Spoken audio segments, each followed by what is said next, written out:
Liberté, égalité, fraternité et maintenant laïcité. Ça se passe à Joué-les-Tours, dans le département d'Indre-et-Loire, où le maire a décidé d'ajouter ce mot laïcité sur le fronton de la mairie. Bonjour Philippe Le Breton. Bonjour. Maire socialiste de Joué-les-Tours, merci d'être en direct sur France Info. D'où vous vient cette idée? Cette idée m'est venue parce que je trouve qu'actuellement, au niveau du débat public, on parle beaucoup du fait religieux. Beaucoup trop à mon goût.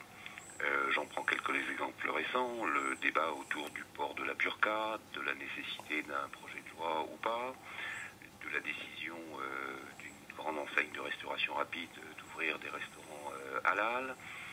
Et puis, ça date d'un petit peu plus longtemps, puisque je me réfère au discours du président de la République à Latran en 2007, où il y avait quand même une critique assez forte au niveau politique de la laïcité, cette laïcité étant pour moi une tradition républicaine extrêmement forte. Mais est-elle en danger chez vous à Joué-les-Tours? Elle est en danger à Joué-les-Tours comme ailleurs, c'est-à-dire que nous avons ça et là des personnes qui ne font plus la distinction entre la sphère publique et républicaine et la sphère privée.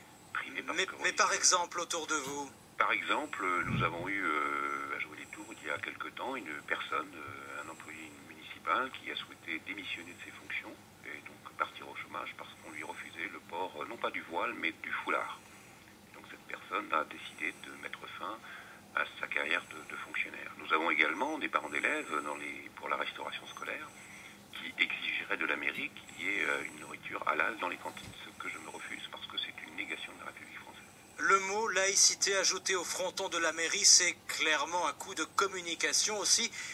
Que visez-vous précisément avec cette initiative? Je vise le débat. Je vise le débat local, je vise à recentrer les valeurs de notre République et je tiens à dire que ce n'est pas pour moi un geste de provocation. Ça a été ressenti comme tel parce que dans la journée, monsieur le préfet m'a fait savoir, alors que l'inauguration avait lieu le soir, que ce n'était pas constitutionnel. Je n'ai pas modifié la devise de la République. La devise de la République reste liberté, égalité, fraternité. Le mot laïcité est rajouté en dessous, sur le fronton de l'hôtel de ville. J'en ferai pas une affaire de droit. Ce n'est pas une affaire de droit, c'est une affaire de symbole.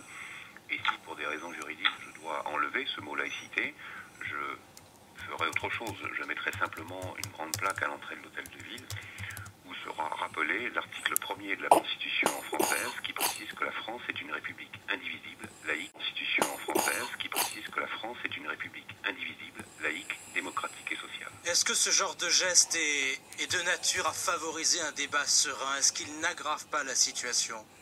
Je ne crois pas. Je pense que le débat doit être affronté. Je pense qu'on ne peut pas nier, et moi je le vis à Joué-les-Tours, de quelques familles qui partent en école coranique et dont les femmes reviennent voilées plus que voilées. Je pense qu'il y a une perte de liberté de la condition féminine face à laquelle nous avons un devoir de résistance.